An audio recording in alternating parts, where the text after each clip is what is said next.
watch everything your kids do where they go. Our parents just didn't care. The baby monitors now are nuts. Now she knows that she can like yell at the camera and get us to, respond. I feel like we're teaching our kids to get used to being spied on. I wonder how much it's conditioned her to be used to already kind of living in that nanny state. That terrifies me, I think, almost more than anything. Every generation, they're being rewired to double think before they speak. It's like they focus group inside of their own head. How is this going to be perceived? On a deeper level, we have women who are being told that they're racist or transphobic if they feel nervous around a person in a bathroom.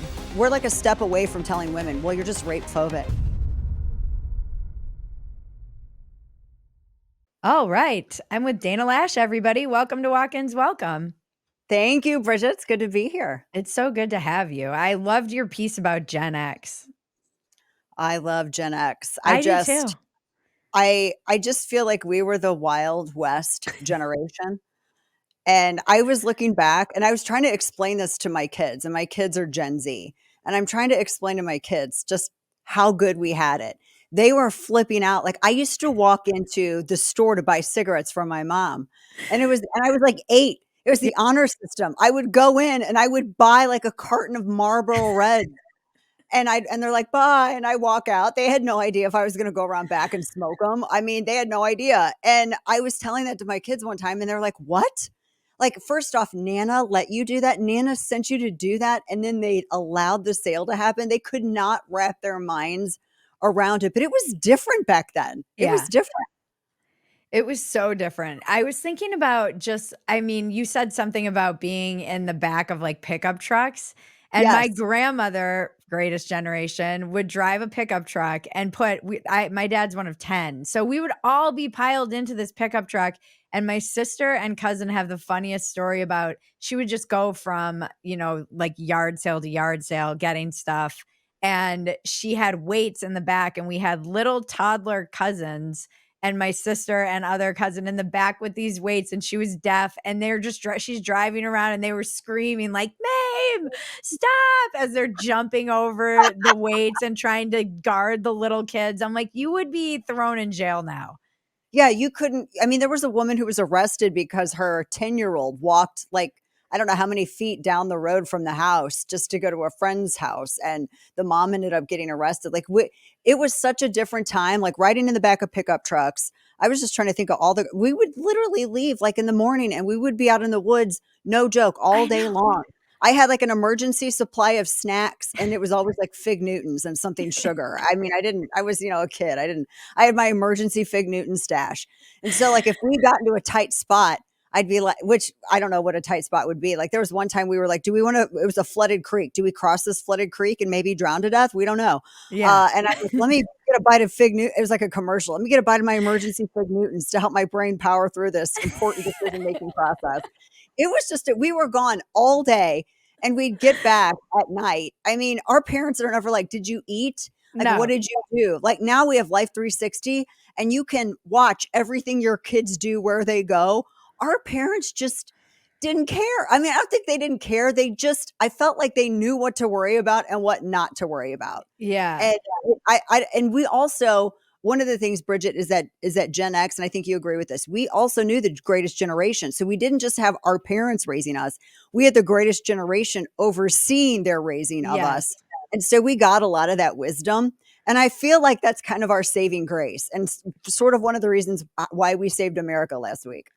It's interesting too, because as a Gen X mom of a very young toddler, so I'm a very geriatric mommy.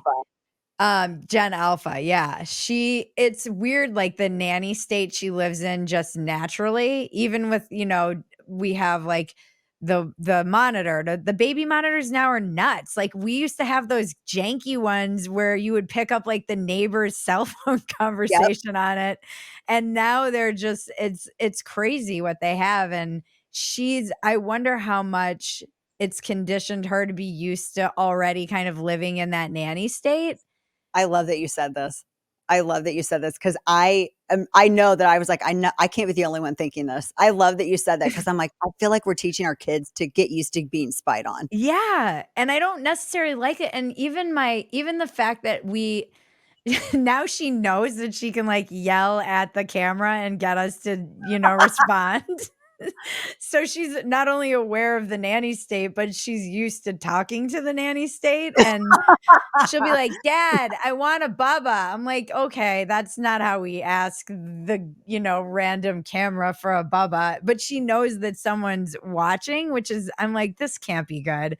And I was thinking about how she hasn't really had to we see when she's awake. And so I'm like, let's wait until she calls for us. But Yeah, she knows we're coming because she knows that we can see her. And I'm like, that's weird. Like, how have we conditioned her not to call out for us like normal kids who didn't have this like nanny state working yeah, for them?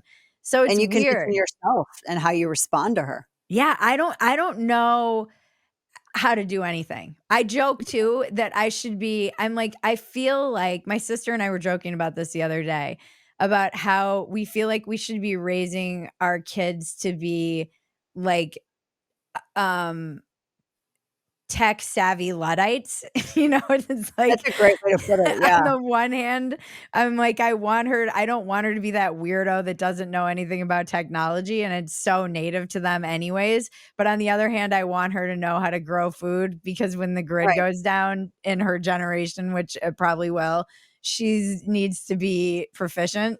I Yeah, don't know, we how have you we have done enough it right to raising hold kids? our own. It's weird, and just the thing with the cameras, like, they were just glorified walkie-talkies, that's all they were, Yeah. with the baby monitors, like, when my kids were younger. Now it's, like, video and infrared, and you can do all this stuff, and I even with Life 360, so I have a college kid, and when he made the drive to college, it's, like, some hours away, I would watch just to make sure he had no issues, but then I'm like, "I'm not gonna spy on him. I'm only gonna check to help myself at night just to make sure he wasn't killed by an axe murderer, and he's where he needs to be at 1 AM or midnight or wherever. Whenever I go to bed, I'll look, and I'll just make sure, and I feel like I've been really good with it because otherwise it ramps you up as a parent. So you have this whole generation that's used to growing up with surveillance. Then you have that same generation of parents that are used to being able to use that kind of stuff. Yeah. That trains us to be we're trading privacy for security, and we become okay with it. It is such a weird concept. I mean, you think about this, and maybe our parents kind of knew what they were doing. I mean, Yeah. just let them go out and do what they do, and hopefully I mean, we played on train tracks. I know. When trains would come. We We would did all the literally jump off the bridge into the water and wait as long as we could until the train got close to it. Like, I think of the things that we did, and we would do the same thing. We'd get on our bikes in the morning, we'd ride down to the beach, the three of us. Well, there's five of us, but the oldest three.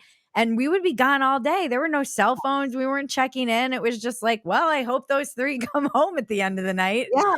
And that's what I can't wrap my mind around because I know what I did. We know what we did as kids. And Yeah, we honestly, we had the best time. It really was the best of it times. It was was the such a best of blast every times. day. But, admittedly, I would freak out if my kids were gone all day. And I'm like, "How did I go from that to this? What ruined me?"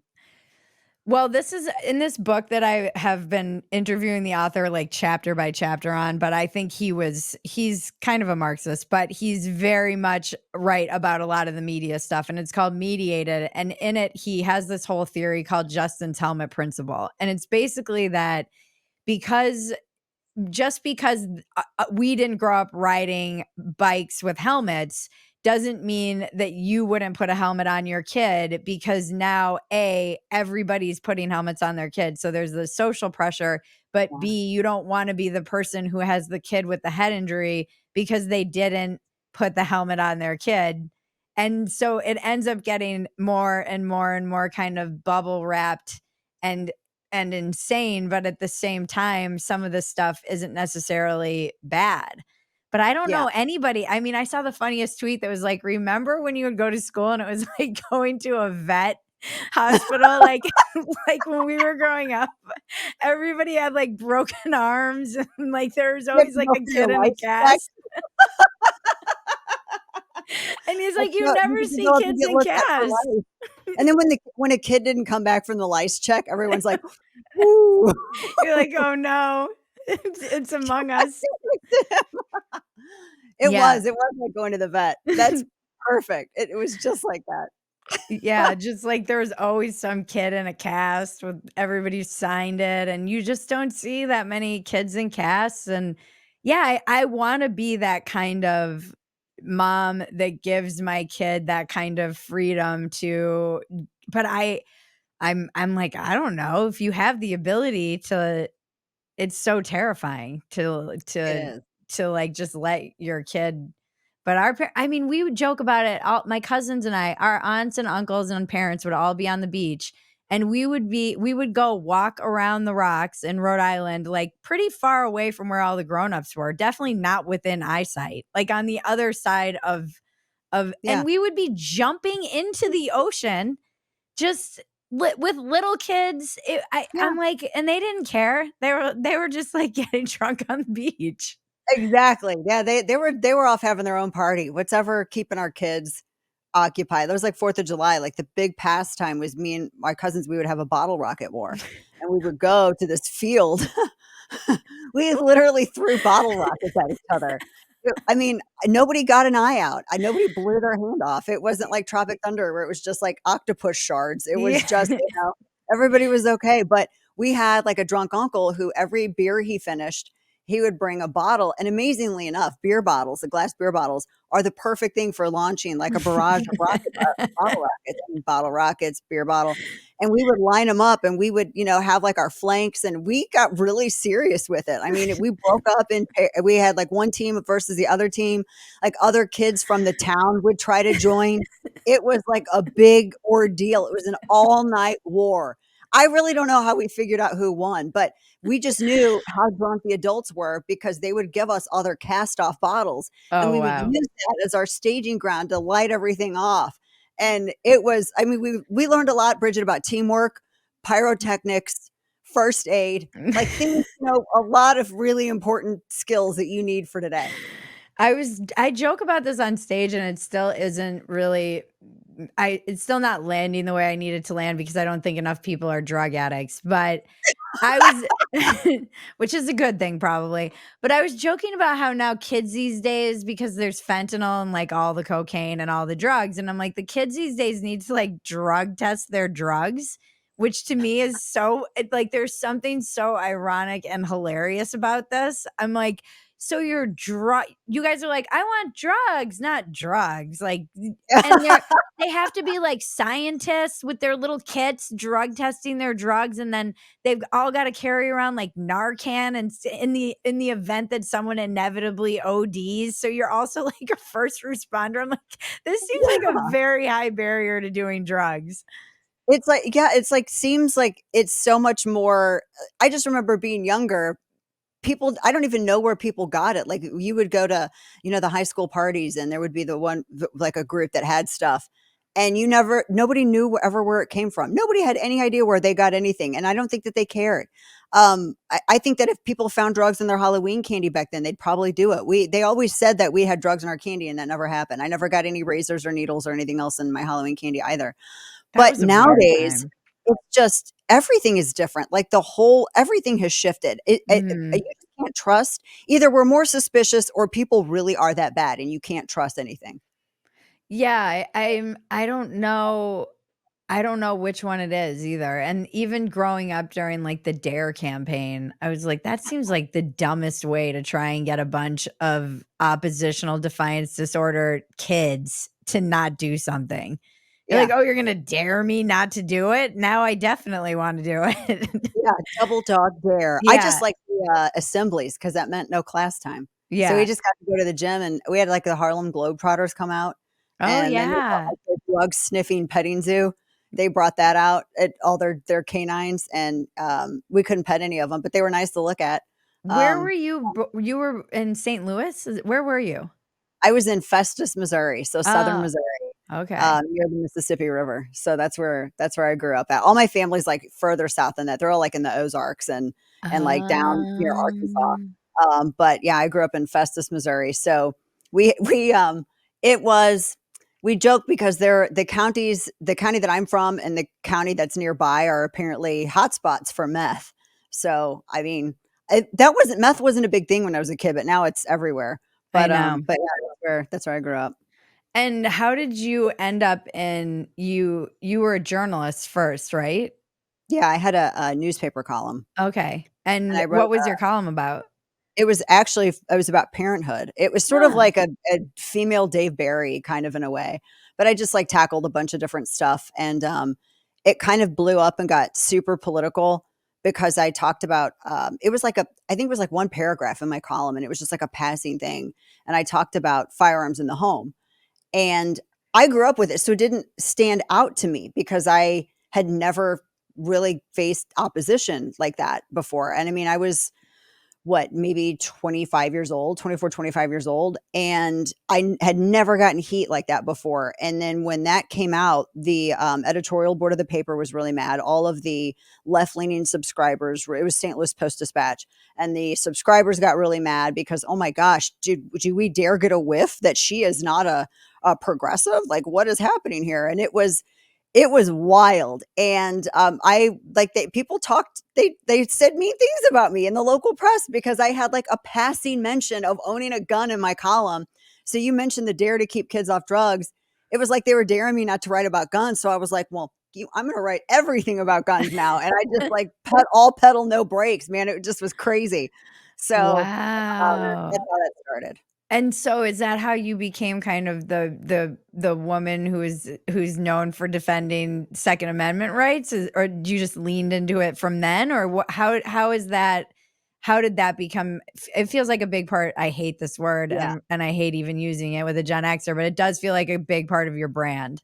Of my brand. Yes, my brand. I love you and I I didn't hate even it. about I it. I hate know, it. I'm like, "Stop it with the brand, stop it." Yeah. I think I had always, I'd always kind of been there anyway, but I never took it as an advocacy issue because it was just, part of life. It was like going to the store and getting milk and getting I mean, it was just, part of life, and it was the culture that we grew up with. So it just seemed like an everyday it seemed too every day to make it like a boutique issue, if that makes sense. Like, Yep. it just was too commonplace. But then when I saw the reaction to it, I was like, gosh, maybe, I guess it isn't. That's kind of wild. And so I just sort of leaned into it because the meaner people got, the meaner I wanted to be back. And the more that they pushed, the more that I wanted to push back. So Mhm. I think that's also a Gen X tendency. You're like, oh, really? Really? And you just want to push back all the harder. And so Yep. it kind of blew up from there. And so from that, I actually got invited to go on a morning radio program, and it was what started as my local affiliate. It was the station that I got started in St. Louis, and talked about it. And then they asked me back.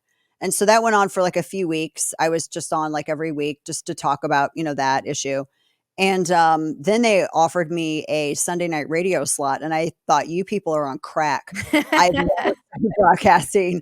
I am never going to do radio. Oh my gosh. The thought terrified me because I wrote, I didn't Right. speak. It's a different thought process. Like, you really have to Completely. rewire your brain. Yep. And, so they said, "Well, come and try it." And my husband was like, "Just give it a try. Just do it for a couple weeks." And I hated it. I hated it so bad. I did not wanna go back. I scripted out my whole first show because I had no idea. Nobody told me. They just sent someone in to babysit me to make sure I didn't steal anything that wasn't nailed down. And then, I don't know, something clicked. I was on a weird late night spot on a Sunday, so it was, like, from 10 to 11, and all the, like, alien conspiracy people would call in, and it was I just took calls, and we just, shot the breeze, and it was a lot of fun, and it went from there. So that's how it Oh, all wow. started. Getting in shape can be so hard. Most of us have struggled with it. That's why the Caliber app has been life changing for me. Caliber is a strength training and nutrition coaching program that's completely personalized to you. Through their app, you get paired with a personal trainer on a fitness program and nutrition plan completely customized to your goals. Whether it's muscle building, weight loss, ditching the dad bod, or mom bod, your trainer is there to help you achieve your goals and get the body you want and deserve. And get on board before the new year. Don't wait until the new year. I know the holidays are coming and everybody gets the effort, but now is the time to double down, not give up. We've arranged a special deal for our Walk-Ins Welcome audience where you get $100 off for the first 3 months. Go to caliberstrong.com/walk-ins. This is a great deal, and you get a 30-day money-back guarantee if you're not happy with the program. So just click the link below to get signed up. That's caliberstrong.com/walk-ins. Tell me, because I totally agree with you. I started writing, then I started doing stand-up, which is a different thought process That's too. a whole And then kind of fell into like this accidental punditry, which never would I have ever guessed. And I still don't consider myself, it's not something that I ever not your wanted to do. brand. It's not it's like, because I am an accidental pundit only because I got caught in the crossfire of the culture wars.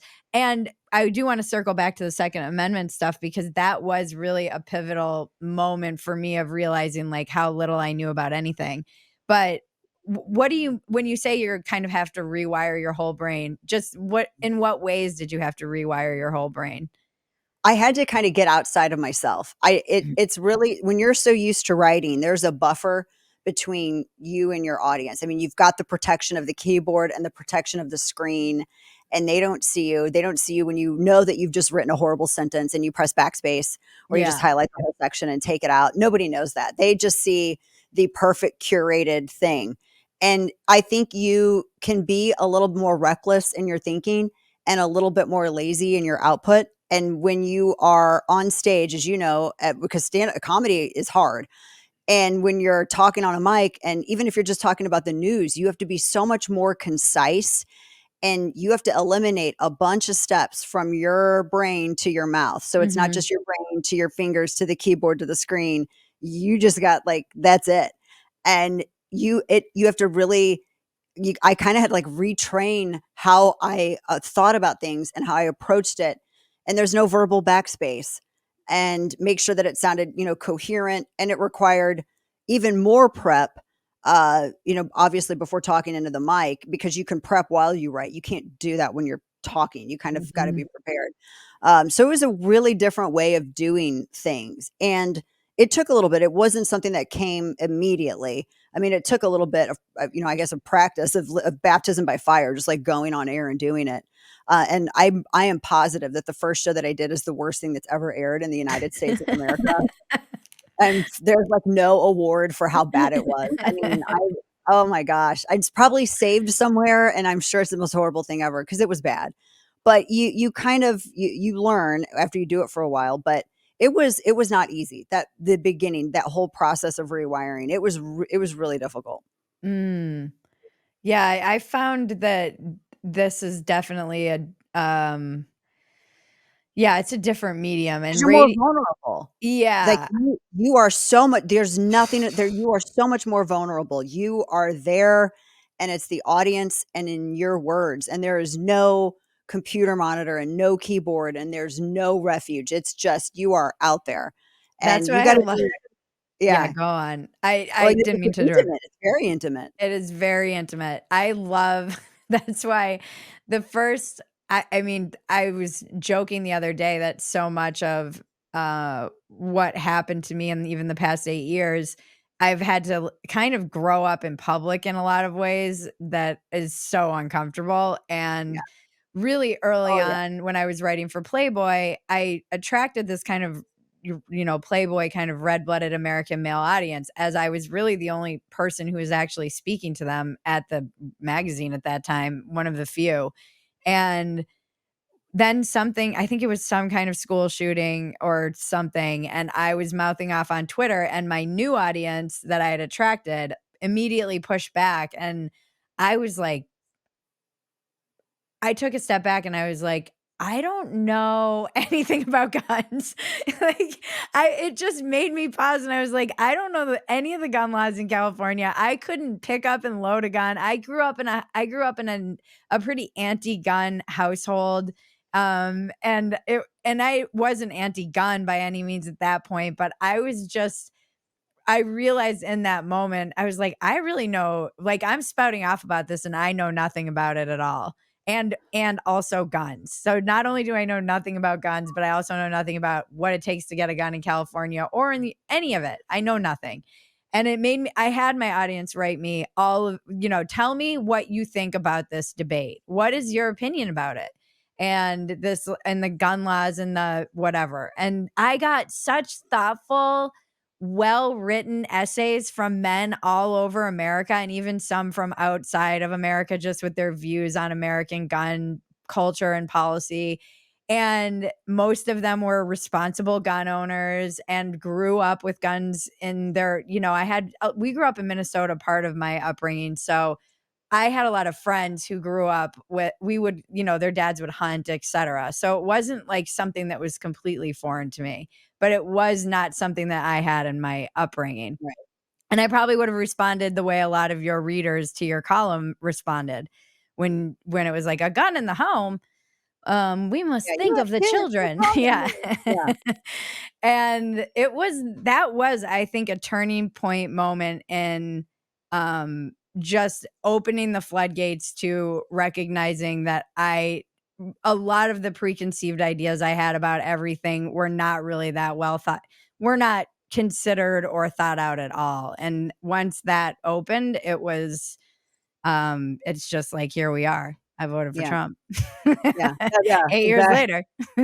There you go. It's interesting what you said, like, kind of growing up in, like, in public, and especially if you are doing anything, whether it is, I think, commentary, comedy, punditry, whatever, it there's not a lot of grace, and it's very weird because when I started in this, I was in my early 20s, Mm, and, now I'm in my 40s, and it's been a bit. yeah. And there are things that I've done in the past where I have, like, absolutely just, like, been a total ass.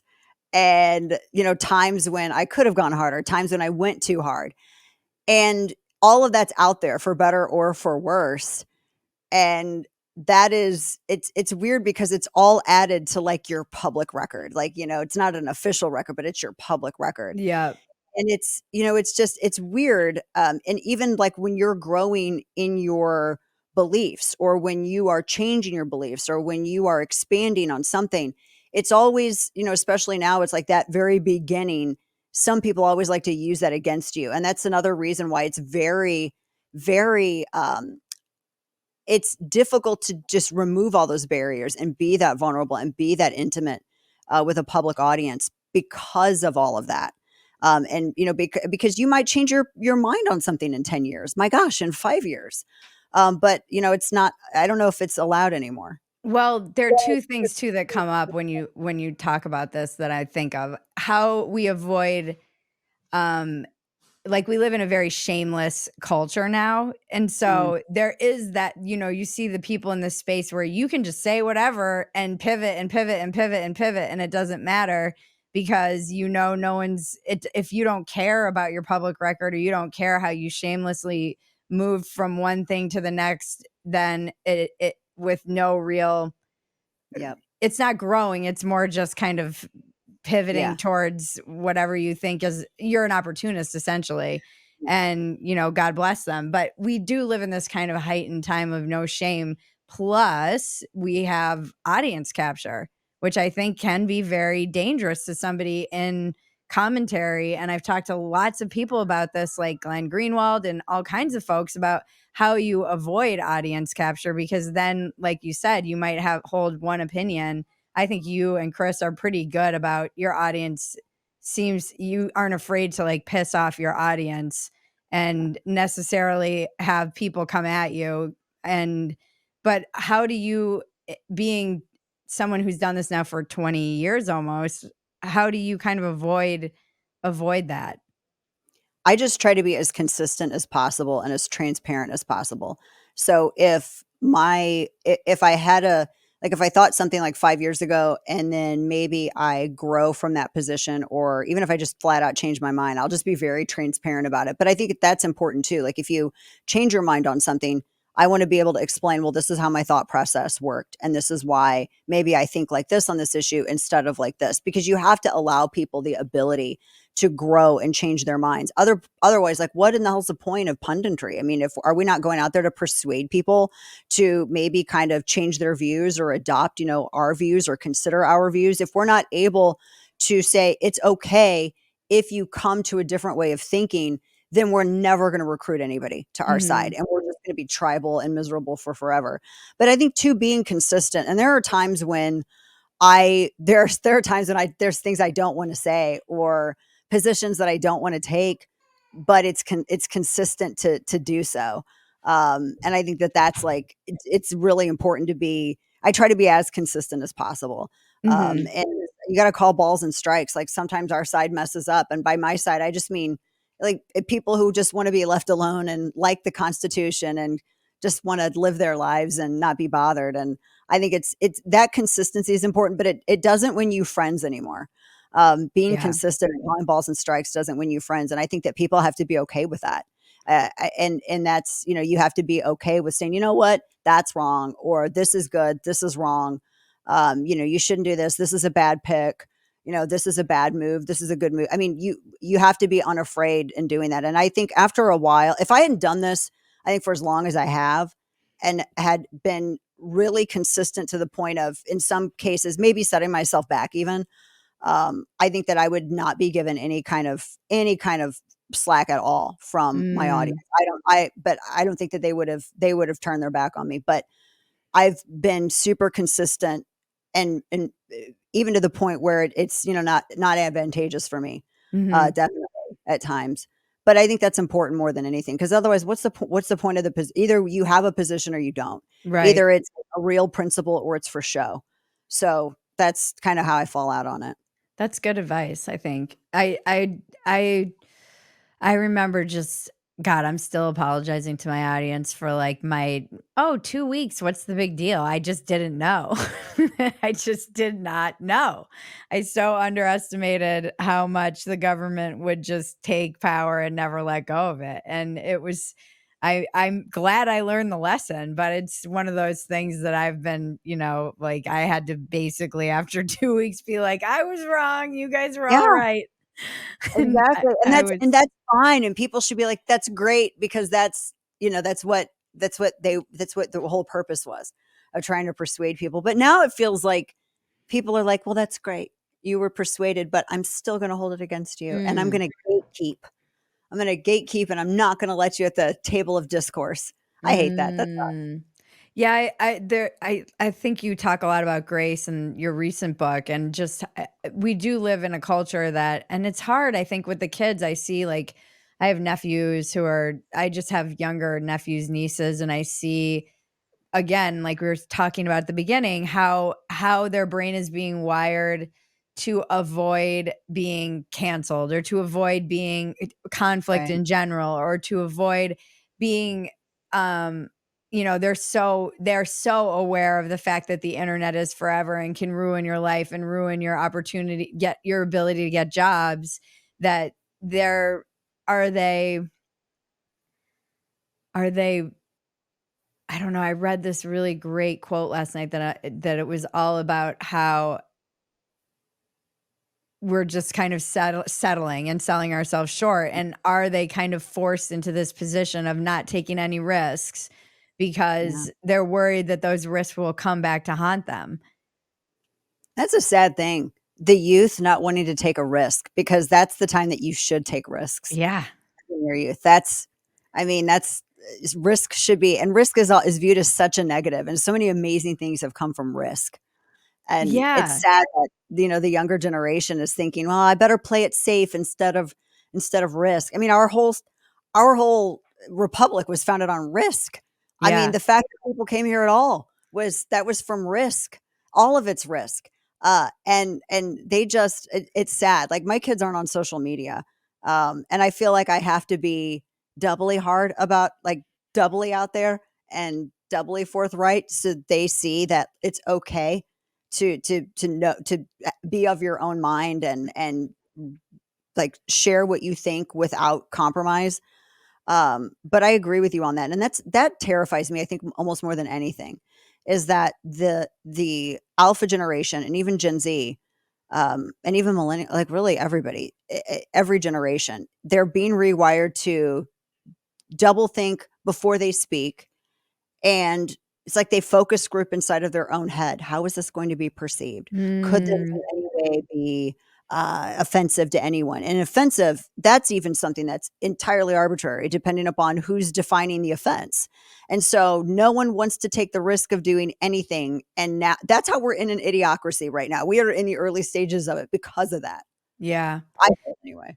Yeah, and I think with women, this is what something that just lost me on the left is like the gaslighting that happens with women in particular around this, where it's even aside from just checking yourself and being afraid of saying things or putting an opinion out there, on a deeper level, we have women who are being told that they're racist or transphobic if they feel nervous around a person in a bathroom.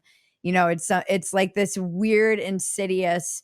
So women are kind of, have that instinct of like, this is weird. I better get out of here. And then it's like, oh Yeah. no, I'm just being a transphobe, or oh no, there's something wrong with me and I should ignore that little voice. And that Yeah. to me is like disgust. That's where truly, like, there are certain things where I'm like, this is where the left loses me completely. And that really brainwashing young women, because I came from the generation of the gift of fear, as you did, where it's like, Yeah. no, you run. If you feel like running, you run. Cross the other side of the street if Yep, you don't like, yeah, get out of exactly. the Now you're elevator. you're told that you're a hateful bigot if you do that, or that you're mean, or that the fault is on you for having that gut instinct. That pisses me off when I Yep. hear stuff like that. Because I mean, what are they gonna we're like a step away from telling women, "Well, you're just rape phobic." Yeah, You're just you feel now you're just we're a step I feel like we're a step away from that, because that's the gut instinct that keeps women alive. And it's a gut instinct that it is a smart fear, and it is the body's response to something that the mind hasn't yet fully realized. It's the right. body's subconscious response to an actual perceived threat that, your consciousness hasn't yet identified. And women's gut instinct is so incredibly important. And when you're shaming women for not accommodating this insane cosplay theater, you're telling women to then ignore, ignore gut instinct, ignore the evolution of women's innate alarm, and just, set yourselves up to be a statistic, because there are so many stories like that where that's exactly what happened. It scares me. I'm glad I have boys, because I cannot imagine. I would be fighting everyone in the school board. I would literally be waylaying people at school board meetings. I would be throwing punches. I'd be like shaking the teeth out of these like school administrators. If my daughter had to go into a bathroom and she was told that there's going to be a dude with a penis No, in there pretending that he's a chick, hell no. No, no, we're no. not doing that. How mothers of daughters are doing it, God love you. How fathers of daughters are doing it, God love them. I don't know I how. I don't know either. I hate to even bring this story up because I can't like mind read what was going on with the victim of this horrific murder in LA. But it was a young girl. She was working in a store. There was a crazy guy. He was black man that went in, and he was like mentally ill and clearly out of his mind. And she had enough time to text a friend like, this guy is in here creeping me out, and then he murdered her like horrifically. And I just she was young. She was 25, and then afterwards, like, this is the thing I hate about social media, and why I don't even like to bring it up, but it did make me think about this stuff. um People were like, well, that's the policies you get in LA, which is like very victim blaming. And then she had like a BLM thing on her, one of her social media profiles. And I'm like, I can't mind read, but how much of that in there, how much of growing up with that, a lot of the stuff that they're being taught, did it cause her to pause and not run out the back door? Like, why are you texting? Like, Yeah, why weren't you out of there? yeah. And That's a it's great point. That's a great point. why? And I 25 don't years like to old. I'm not saying that this is her thought. This is why I hate even bringing it up, because it's not fair to her or the family to even try and impugn what her thinking was in a situation like that. But it is like we were raised, I was raised to, in that situation, you don't text somebody this Yeah, person's you get creeping out. me out. If you're alone, you just get out. Gen X.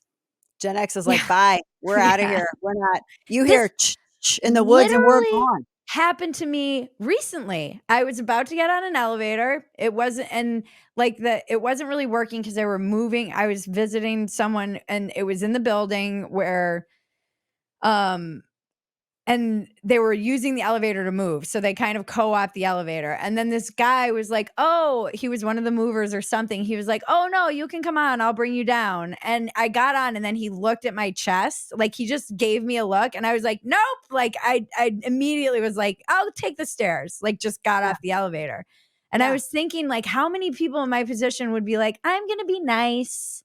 I don't want to." And this is what they say in The Gift of Fear is we are the women in particular, the only animal that will get into a metal box with someone that they're getting a vibe of creepy predator, whatever from, because they're worried about hurting their feelings. yeah, yeah, imagine that hurting someone's feelings is somehow that should be avoided at all costs as opposed to getting, like, assaulted, raped, or murdered, and that just all leads into this. You're talking about the 25-year-old in LA. I mean, 25 years old, you grow up w I mean, that's your whole life of being told to ignore a gut feeling and accommodate and prioritize someone else's feelings, even if they're giving you weird vibes. Ignore your gut instinct. It's more important to make that person feel comfortable than it is for you to be safe. Someone else's comfort actually outranks your own safety and security, and that is a wild message to tell people as they're growing up. And so I mean, I hate that, that's insane that she, had time to text and didn't leave because we would have been, we're of the generation where we're like, F your comfort. I'm more about my safety. We got to get out. Yeah. We don't want to be put ourselves in that situation. But that's ultimately what it is. And that is such a female nature.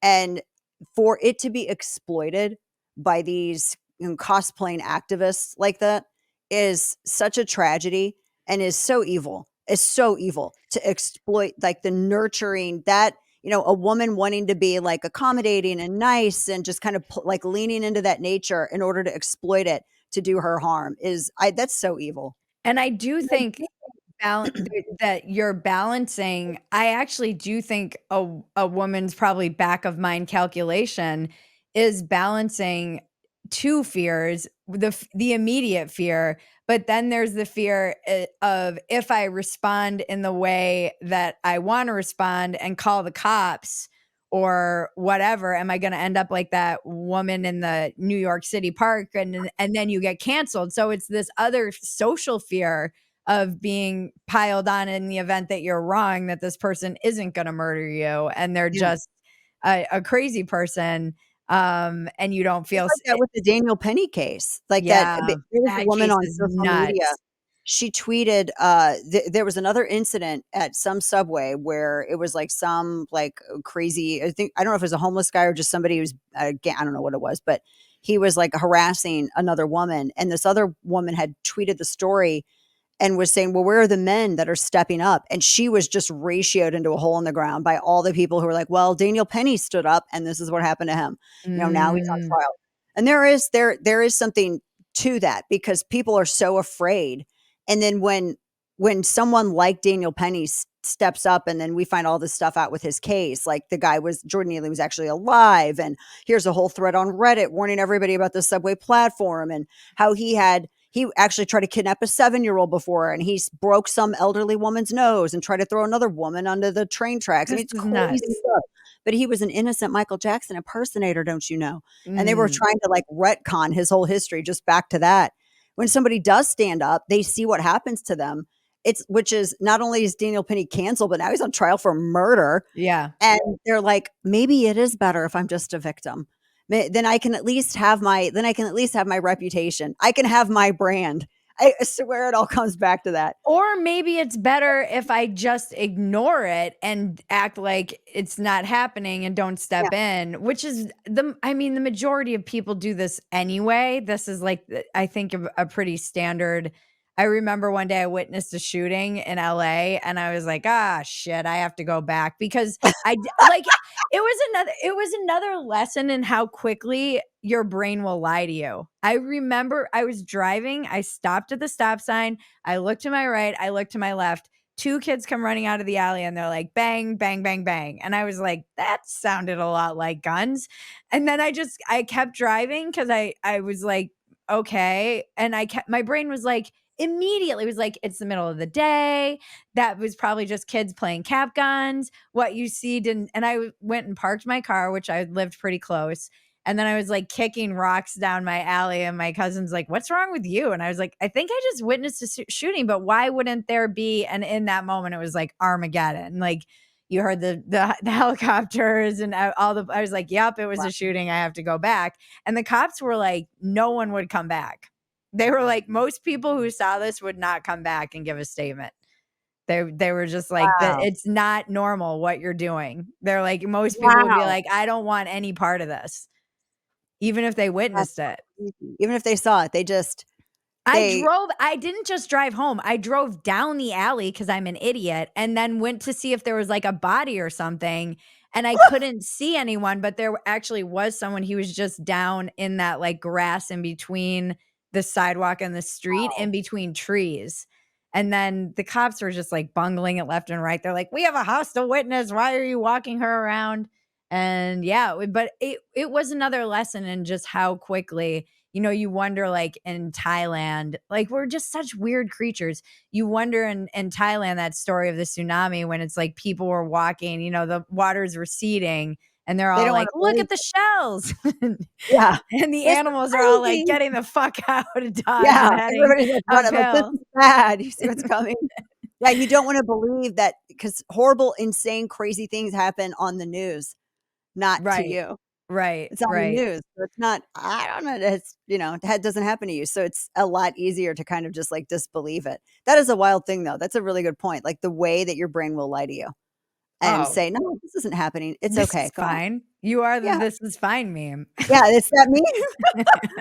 Sitting there and everything's burning. Totally okay.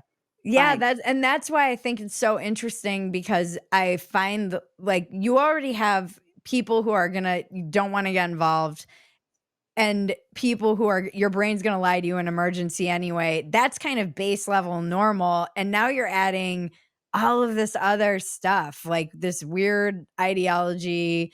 You're adding all of the stuff about getting canceled, or even worse, put on trial. So you're experiencing like a social death versus Mm, you're yeah, truly evaluating, like, is this social death or actual death? And yeah. in some instances, social death can feel much worse because 'cause you're alive.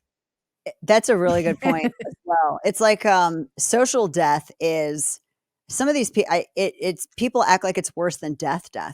Yeah. They do. They think social death is the way that they act like it's worse than death, and I think people enjoy social murder. They will Mm, never admit it, but they love socially murdering people. I think for the people who deserve it, it is I'm not gonna lie, it's fun. It There are some people who deserve to get socially murdered. They're horrible people. They say they do horrible things. I get it. But at the same time, then I'm like, "Ooh, am I a baddie? Like, am I one of the baddies now?" yeah. Because Remember that the means first cancellation, Justine Flacco, is that her name? It was the girl that was like, "Has Justine landed yet?" It was, like, Oh, back in yes, 2013, and yes. she was some PR, she had no followers, she did some dumb tweet, it got picked up, and then it was like, internet pile-on, her life was ruined, She had she no landed in Wi-Fi on the Africa. plane. No. So for, like, 6 hours, the whole world was after her, and she had no idea. Yeah, and then she landed and her life was, like, completely destroyed, and I remember why this was right when I was first starting to use Twitter and really get Twitter, and I was like, "Guys, this seems really bad." Like, Yeah. I don't think we should be doing this. This seems like a bad practice in general, because the other problem you have now is, like, this happens all the time with any kind of controversial event or anything where it's like, we got the guy. And then you find out that it wasn't the guy who was doing the Okay. thing. But his life's already ruined. There are already Yeah. protesters outside of his house. It's Yeah. such a like And very it's people who and it's always like some social media account that thinks it's a newsroom. And I'm not saying like newsrooms are the only people who can, but they just read other stuff on Twitter, aggregate it, don't even give a hat tip. And they're like, guys, this is breaking. It is this person, John Smith, who did the killings. And everyone's like, John Smith must die. Yeah. And it goes nuts. And then it's like, wait a minute. No, it's not. Delete, delete. I'm going to try to like scrub my whole timeline. It's not this guy. Pretend I didn't say that. Let's move on. No, because now the guy's like he's fired and his yeah. family left him and his life is ruined. Yeah. Calm the hell down. People don't always have to be first, but everybody has to have a take. Because it's like if you don't have a take, are you participating? Where's your take at? You didn't submit your take. You've got if you're participating in this thing we called life, you've got to have your take and you've got to have it now. It has to be timely. I hate Yeah. that. Yeah. Are you dealing with an HMO like I am? It's such a pain in the butt. If I want to get any sort of testing done to ensure I'm making my health a priority, I have to wait weeks for an appointment to see my doctor, then get a referral from her, and wait weeks more for an appointment with the specialist I needed to see just to get some lab work. Quest simplifies this process. I can purchase my own lab tests online and test for a multitude of health issues I might be concerned about, then take those results to my doctor better armed with the information I need. At questhealth.com, you can get hundreds of tests across several different categories, from allergies to heart health, hormones, sexual health, women's health tests for egg quantity, perimenopause, menopause, men's health tests for testosterone, prostate, and so much more. These are lab quality tests, the same ones you'd be given at your doctor's office, so prioritize your health and visit questhealth.com today. Use the code WALK-INS to get 25% off and find answers to the multitude of health questions you may have. That's questhealth.com and use the code WALK-INS for 25% off. Yeah, this is also the problem with like jokes where I kind of fire them off and I How don't hard is that to be in generally. comedy? I mean, it's not hard to be in stand up because it's different. Do you get like a certain like expectation if you're in stand up like okay this is going to be a little bit more like balls to the wall than if it's It's hard when people are like at Mothership, you can't record. People have their phones locked up. And so you can actually still do comedy the way you should do comedy, which is say messed up things, work out jokes, bomb, not get it right until it's right or right. until you abandon it because there's no grace there. You're depending on the audience and some people might get offended and walk out and whatever. But you at least aren't worried that in your attempt to clunkily find your way to a joke, someone's not going to record it, put it on the internet, and then you'll be canceled or your life will be destroyed while you were trying to Yeah. work. You know, Chris Rock kind of famously said stand up is the only art form that you have to fail publicly to get better at it. It's like in order to improve, you've got to just fail over and over and over again in front of people. It's not like writing or, playing a song. You can practice and put it out there and have it be good. You won't know if something's good and even then, when something's good, it's not always good.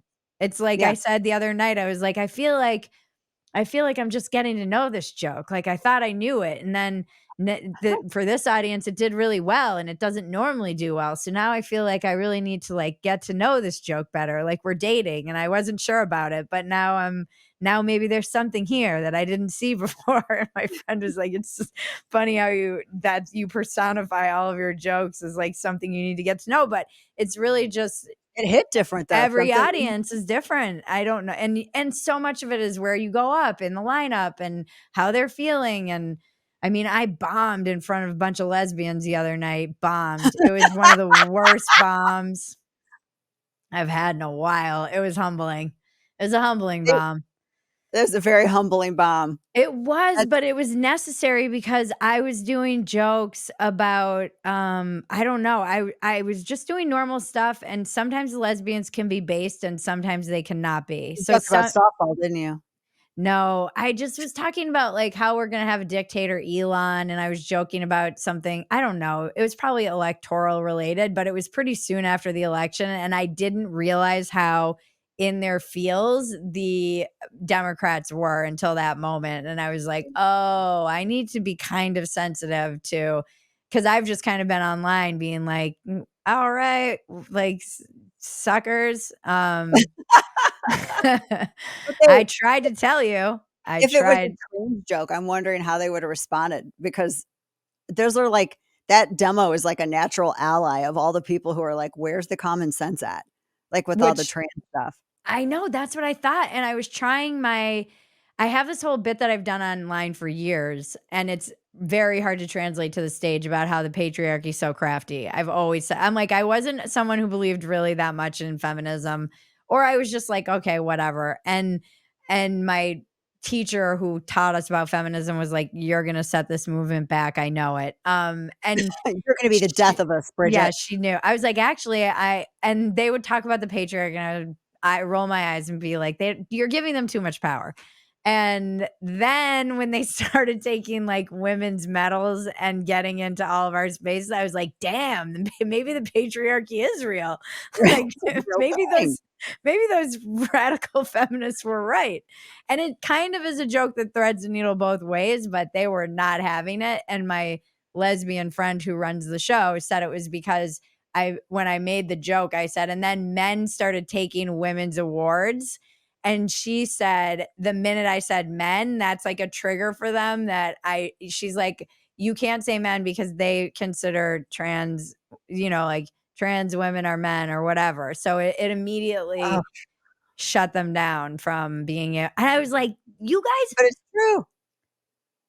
and this is the group of people that's like, "Suck my dick, bigot," if they're on your dating apps. Like, Yeah. Their I would bars are going away. I was reading, like, the trans movement is, like, making, like, the lesbian bars go completely like, they're it's like they don't exist anymore. yeah, yep, yep. I would think I was defending their spaces, but nope, they weren't having There's it. no more space. They There's didn't no like no more me. I space for them to kinda want go. them back in the end, but they were not there was I was like, "Ooh, Ariel warned me this joke wasn't gonna work," and it didn't. Aw.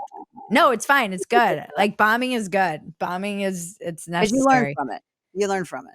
It's In like when you're comedy, you're allowed super to learn. wrong publicly about something in punditry. You're like, "Ugh, Yeah, in that's gonna punditry, you're keep me up." excoriated and tarred and feathered, and then you just gotta and then or you can just, like, switch and pretend it never happened and then just keep on going because that works for some people. What's the thing that still makes you go, "Ugh," like inner cringe? Oh, geez. We're gonna be here for a while. There's a lot. Again, Gen X, like, everything makes me inner cringe, except there's a lot. I cannot stand I don't like disingenuousness. Mm, I don't like, scenesters. I don't know, like, there's a lot of stuff that makes me cringe. Like, when people are too effusive in their love of an entertainment figure, a politician, a sports team, or anything else, I'm just like, I I just know. can't. There's something that kicks in. I can't get into sports teams like this because I feel like it's bread and circuses. I'm like, "Why am I supposed to be" like, I live in Dallas, and everybody's Dallas Cowboys, and apparently they suck this season. I couldn't even tell you why. I know nothing about football, but everyone's like, "Cowboys." I just can't get into it. I just don't know why we're all supposed to just root for this group of people that get really wildly paid and they have nice merch. I don't understand why we're supposed to just is it that's a hobby? Like I don't know. It just seems I just can't get into it. I don't know. I that so any kind of like super effusive love or adoration, I just I just can't. Yeah. I don't know. I just That did a kills me. I just did a bit about this, or I was just going after everybody in my mentions, but I don't read my mentions. Maggie was reading our comments. Maggie's my producer, and she co-produces our and she's also on Dumpster Fire, and she reads the comments on Dumpster Fire, and we were talking about Trump's picks, and my take is just like, this is like a reality show, and we're in the fanfic era, and all these people are personalities, and it's like, okay, cool. I'm here for the reality show. But I was like, Matt Gaetz, he kind of looks like a scumbag. And I was like, he just strikes. I'm like, I've been saying this for years on Dumpster Fire. No one can see a scumbag when he's on their team. It's just like an Oh. inability to call out scumbaggery if they're on your team. Or they'll go, "Well, he's our scumbag, though." Like, our scumbags are better. But Like, it's your scumbags are bad. Ours are can't make fun of our scumbags. So I guess there were all these like Matt Gaetz stands in our mentions or in our comments. And I was like, really? That's the hill you're gonna die on. This is the guy you need to like go to bat for. I'm so embarrassed for all of you. He grew up, he lived in the Truman Show house. That No. house from the Truman Show, that's his parents' house. That's Oh, where wow. apparently he grew up. Yeah, right there in Seaside. What do you I think met him about the at a picks CPAC so once, far? and that's, and I don't remember how we got on the topic. We were at CPAC, and I was going on Fox, and he was coming up right after me, and, he said that, and I thought, That's interesting. You grew up in the Truman Show That's house." really weird. Yeah. What do you think about the picks so far? Some I like and some I'm like, "The hell?" That's kind of where I'm at. So, I was like, I like Tom Homan as Borders are. I don't know why he's not running HHS, and I asked him when he was on my program, and he said no comment, so I don't know what that means, but, he had just said no comment, and they have Christine Ohm running HHS, and I don't understand that. She's just gonna Uh, shoot. We were joking. She's just gonna shoot people at the Take border. it to the Like, gravel pit.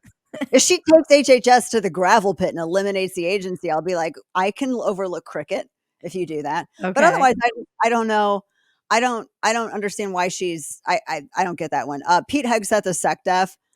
I I I know that he's more known as being like a television personality and like doing these, performative things that I think that people kind of like know him for more than his, double bronze star decorations, his accolades, and he's got a degree from Harvard. I don't know if that means anything to anybody anymore, but he understands policy, and as long as because it's going to be a hard job what he's got to do. Our recruitment is like nothing. Our readiness has been obliterated. We got DEI up at the highest levels. It's Yeah. insane. We I don't think out of the three, we did like three tests to see like how we would perform in the Pacific, heaven forbid if there was any kind of like Chinese aggression, and we didn't perform that great. So that's going to be like a monumental task that he has to undertake. And so, I'm fine with him as long as he's going to be a shit kicker. I'm fine with that. Like I want an asshole in that position. Yeah, I yeah. want a jerk. I want someone who's like patting on all the steroids to go in and be like, look, this is how this is going to go. We're going to get it done this way. So I'm okay with that, as so long as there's results. I want to see results with it. Gaetz is AG. I have no idea why. It's weird that he resigned his seat, I guess now not to be under the purview of the House Ethics Committee. So now that report doesn't have to be made public.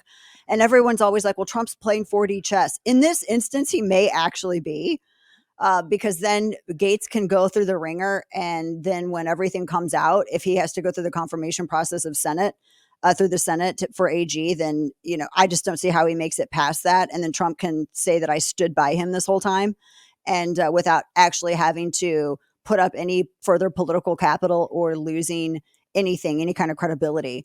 So Mm. that might be a wise move for him. But I don't think that Gaetz knows. I don't think that Gaetz can be AG, because you got to be a special pettiness is required, I think, to do what needs to be done, because everything is corrupt. All these agencies and all these departments are just, I mean, nobody trusts any of them.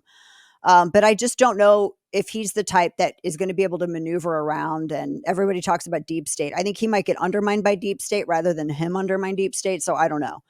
But I think the rest of the picks, RFK Jr. at at HHS, that's like Mhm. 20% of our Health and Human Services. Yeah. DHS is no. That's 20% of our budget. That's a lot. That's like a huge amount of government control. Right. This is a guy who said that, Coke industries and oil companies like Exxon should be put to death. Right. And he's like a big climate change guy. Yeah. And as long as if they're going to silo him just on certain aspects, I guess maybe it'll work. I don't know. I mean, I'm not the president. I'm not making the picks, but some of these I'm like, really? It's I just, fanfic. he's got a pass. This dude has a pass. It's And fan I fiction. get that when why I don't know why the right does this. When people come over and they want to join the right, or whatever the hell the right is, a coalition. I'm fine with coalitions, but I think you got to be clear. Coalitions still revolve around a certain set of principles. lower tax, get Mm, the government out of our business, like this basic stuff. Saying it like oil companies, maybe they should be put to death because they disagree with you about climate change. Meh, that's like, I don't know. Does that fit in the coalition?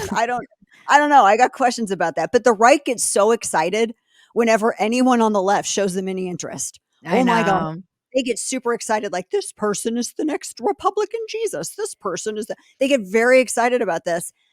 But that doesn't mean that you set them right there at the captain seat and let Right. them direct that where we're going. That I get a little nervous about that. Right. I get this a lot being like a reform slut who's been taken in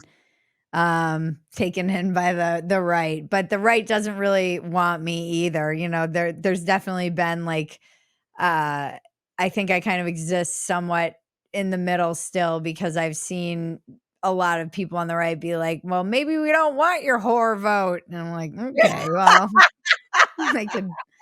I can understand that because they're like your whole thing was where you come from Playboy, you've got a body count or whatever they talk about over there in the manosphere and yeah, like it's interesting. It's interesting occupying like that kind of in between space that I occupy and having to make decisions that I don't want to be too reactive in either direction. That was the weird Yeah. thing coming from the left was am I changing my mind or am I reacting to being rejected? It's always like something to balance as someone who's Gen X and very like, fuck you. Yeah. Or are you Um, looking for normalcy? Because everything has gotten so jacked up on the left that people are like that. I can't deal with this. Where are the yeah. normal people at? Like, where are my normies at? I got to go find them. And Hmm. that I feel like that's what this election was. And that's why a lot of people like you and so many of they're like, no, these people are freaks. I gotta go over here I where gotta the go. normies are, where, yes, you have a penis, you're a man. That's how that works. Or I shouldn't have to give the government 60% of my income, like basic things that we can all agree upon. What do you think Um, about Tulsi? I don't know. I can't make up my mind about her because Mm, and this is I'm sure personally, I'm able to like I don't care if people disagree with me on stuff.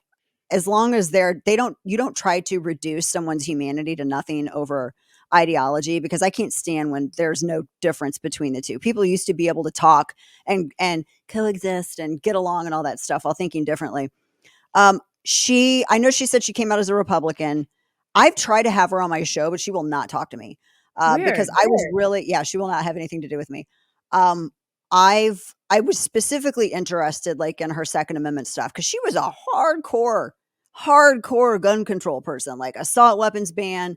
She wanted a national registry, all of that stuff. I mean, she didn't call people terrorists, but she like got real close to the line. She was Mm, very hardcore gun control. And now she says she's done a 180. And I read a post that she did where was talking a little bit about it or this video. And it was real like miles wide, inches deep. There was not really a lot there that gave me any kind of insight into yes, she did change and this is why. And I'm not trying to do gotcha stuff. yeah, Like believe me, I am all for like, oh, you want to come and support 2A now? Let's do this. I am right, all for it. I just I want to make sure I'm not getting duped right. because I've been in this industry for so long and there are a lot of son of a bitches in this industry and there are a lot of people that know where to stick the shiv and know how to twist it. And I want Mhm. to make sure that someone is legit when they say that they're I don't want to get taken in later. And all I wanted to talk to her about was that particular issue and like what did because she never really fully actually explained what made her change and why. And that's kind of a big deal. And I think that gets into the genuineness of someone. I is your conversion real or did you change your mind? I mean, most people can say, yeah, this is why I changed my mind. And you're like, great, that's awesome. And that's all people they want to know if there's they can resonate, if there's that something there, that connection. But when you don't have that, it makes people question it. And so with her, I don't know. Like what I get being at DNI because she was on the terror watch list. That's kind of like a thumb in the eye, like a troll, I guess, like on the bureaucracy over at the DNI. I don't know. Like I just want to make sure that she agrees on natural rights because we've been called terrorists for our supporting 2A rights. Parents have been Mm, called terrorists for speaking up at school board meetings. I mean, she's going to be the head of, an intel agency. I just want to make sure that she really has changed her beliefs on those positions, because I don't want that to come back and bite me in the ass. I don't want to find out that I've been put on some kind of list because someone Right. was not entirely transparent about what they thought on certain issues. And that seems like a fair question to ask. Yeah, definitely. She was on my podcast. I feel like I might have talked about gun control with her, but I cannot remember for the life of me, but now I'm gonna go look at the transcript. But we did talk about Department of Education because she was like, I came in and I was so pro Department of Education, and I was never somebody who would even consider abolishing it. And once I got into Congress and saw the waste and saw the numbers and saw how it hadn't really done anything, and now she's like full on like get rid of it, like completely dismantle the whole Department of Education. But she did explain how she kind of got to that thought process. So, and I feel like I asked her about, I can't remember though. I just can't remember. But yeah, that would be interesting to find out if we're all going to be terrorists. Yeah, Well, I know. Don't want to be on that any more lists. any more or less. I could talk to you forever, but it's already been an hour, so you're just gonna have to come back on. I would love to. You gotta come on with me too. That would be Yeah, I so would fun. love to. I'm not really smart enough to be on your show, but, Oh, I do love that you have Carol Roth, our mutual bestie, on all she's the so great. time. She's got like the best hair ever. You have great hair too. Thank She's like, you. she's awesome. Super She's smart lady. so smart and so, like, ahead of the curve on all this stuff and has been sounding so many alarms that nobody's listening Oh to other yeah. than you and Jesse Kelly You. sometimes. Um, what is your biggest defective character? I can tell you my biggest defective character is that, um, and I'm not like going to do a humble brag or anything, because I am a zealous enforcer of this. I am a supremely loyal person.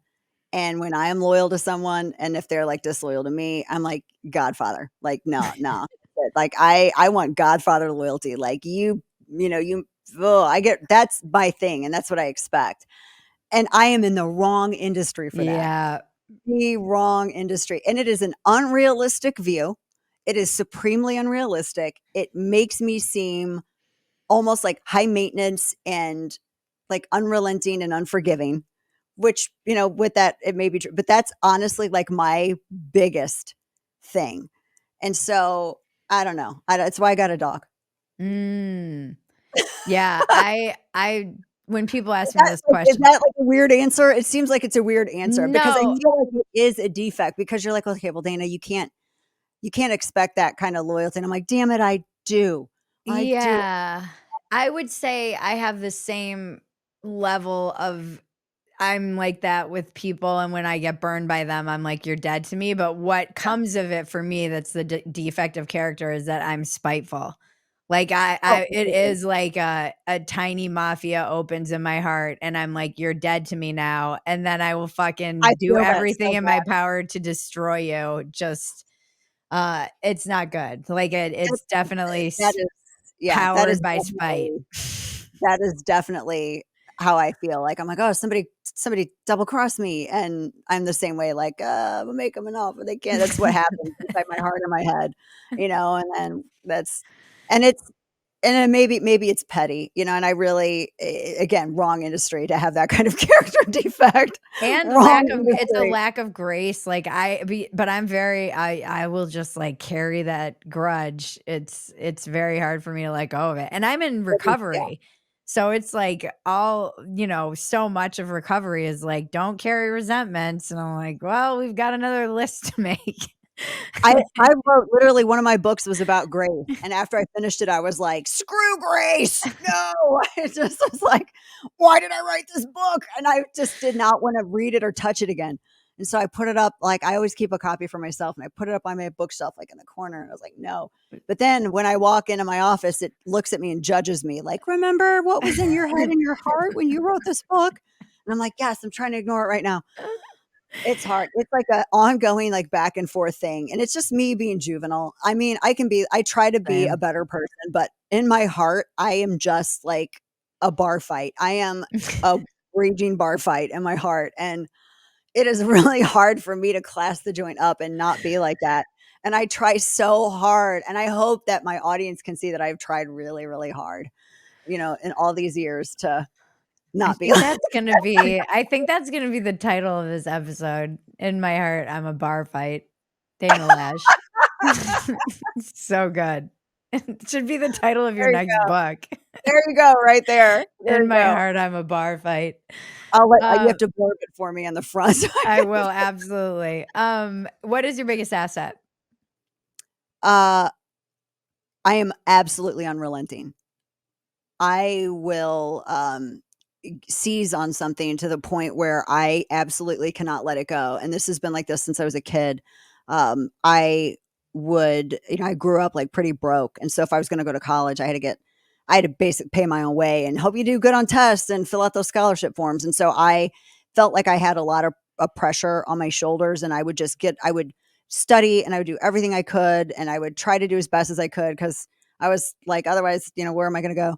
Um, and it got to the point where, I would not sleep. I would, like, stay awake for, like, a couple days, and my mom, took me to it well, it was, like, the school counselor. She was like, "Well, she needs just some ways to, like, relax and let her mind go of things." And they said, "Well, you need to do." I have a ritual that I still do today.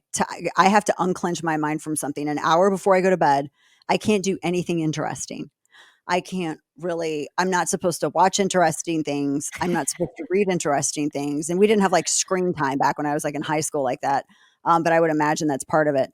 And just completely relax, have my bedtime ritual so I can go to sleep. Otherwise, I will work at something for forever, and it's great, like, when, shit hits the fan and you are dealing with, like, stuff in the news or whatever, and I will research, research, research, and obsess over it and try to become an expert on everything and then not sleep, and that's not healthy. So I have this routine that I do every evening, and that's how I basically ungrasp my mind from something and shut it down and go to bed. And I have to do it one if it gets interrupted, I gotta start over. It sounds so weird, but it's so yeah, it's I feel wild. like I feel like I need this and maybe my daughter needs this. 'Cause she doesn't have a hard time sleeping, but man, getting her to bed, and same for me, and it's always been that way, and it's just but she like, last night, she's like, "Let's read this book," and it's, like, the alphabet book. I'm like, "I know what happens when we do this." Like, you get all fired up because now Yeah. you're learning, we need to read a story or something, like but she wants to do, like, the mind games right before bed, and I'm like, "No, we can't get you all jazzed up before you go to bed, then you'll just be That's right. kicking your legs here for 2 hours." Wow, that's good. That unrelenting, that would have been my guess about you though, if I Oh, had to really? guess. Yeah. Yeah. I mean, you just strike me as someone who's I was reading this other thing last night and it was about how compromise is like ruining our society, which is something that's counterintuitive because Yeah. it is something we're all taught to do.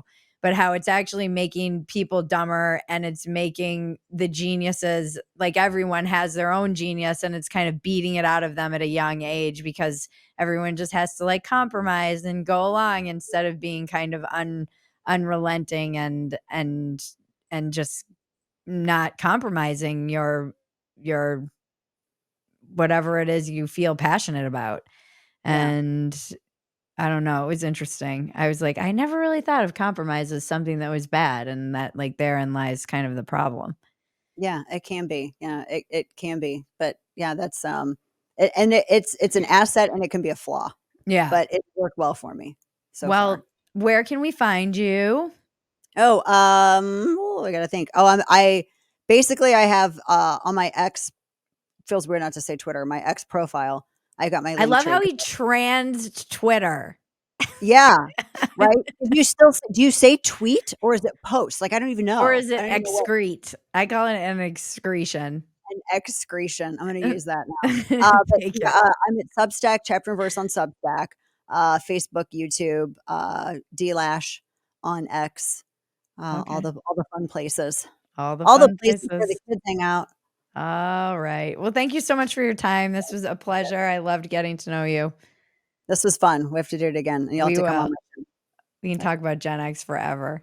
oh my gosh, right? Candy cigarettes. Yeah. Oh, I had them, and I was in Catholic school using those things on the playground. Puff puff. My kids are like, "I can't believe you did that." I'm like, "Yep, lung cancer was candy. It was delicious, delicious candy." All Thank right. you. Thanks, Bridget. The check-in with Bridget and Cousin Maggie can now be found at Phetasy.com. It's been titled Another Round with Bridget Phetasy, and it's now in video. This has been Walk-Ins Welcome with Bridget Phetasy. I'm Bridget Phetasy, and you're welcome.